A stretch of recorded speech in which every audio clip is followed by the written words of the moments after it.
إن الله يأمر بالعدل والإحسان وإيتاء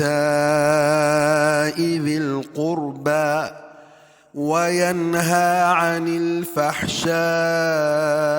والمنكر والبغي يعظكم لعلكم تذكرون وأوفوا بعهد الله إذا عاهدتم ولا تنقضوا الأيمان بعد توكيدها وقد جعلتم الله عليكم كفيلا إن الله يعلم ما تفعلون ولا تكونوا كالتي نقضت غزلها من بعد قوة أنكاثا تتخذون أيمانكم دخلا بينكم أن تكون أمة هي أربى من أمة إنما يبلوكم الله به وليبينن لكم يوم القيامة ما كنتم فيه تختلفون ولو شاء الله لجعلكم أمة واحدة ولكن يضل من يشاء ويهدي من يشاء ولتسألن عما كنتم تعملون ولا تتخذوا أيمانكم دخلا بينكم فتزل قدم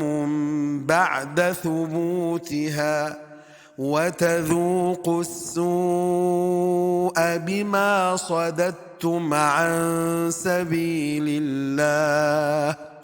ولكم عذاب عظيم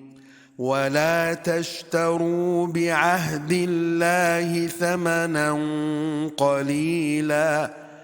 إنما عند الله هو خير لكم إن كنتم تعلمون ما عندكم ينفد وما عند الله باق ولنجزين الذين صبروا أجرهم بأحسن ما كانوا يعملون من عمل صالحا من ذكر أو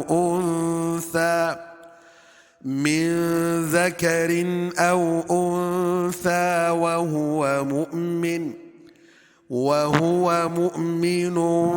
فلنحيينه حياة طيبة ولنجزينهم أجرهم بأحسن ما كانوا يعملون فإذا قرأت القرآن فاستعذ بالله من الشيطان الرجيم إنه ليس له سلطان على الذين آمنوا وعلى ربهم يتوكلون إنما سلطانه على الذين يتولونه والذين هم به مشركون وإذا بدلنا آية مكان آية والله أعلم بما ينزل قالوا إنما أنت مفتر بل أكثرهم لا يعلمون قل نزله روح القدس من ربك بالحق ليثبت الذين آمنوا وهدى وبشرى للمسلمين.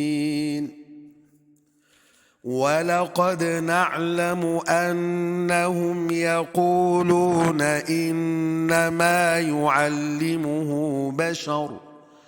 لسان الذي يلحدون إليه أعجمي وهذا لسان عربي مبين.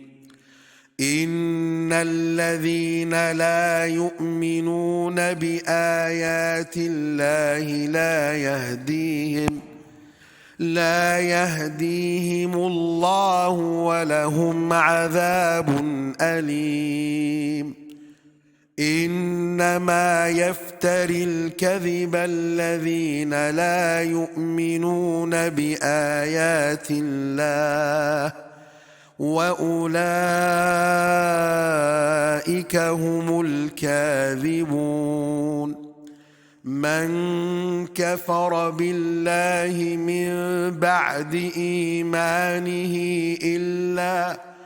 إلا من أكره وقلبه مطمئن بالإيمان، ولكن من شرح بالكفر صدرا فعليهم غضب من الله ولهم عذاب عظيم. ذلك بأنهم استحبوا الحياة الدنيا على الآخرة وأن الله لا يهدي القوم الكافرين. أولئك الذين طبع الله على قلوبهم وسمعهم وأبصارهم وأولئك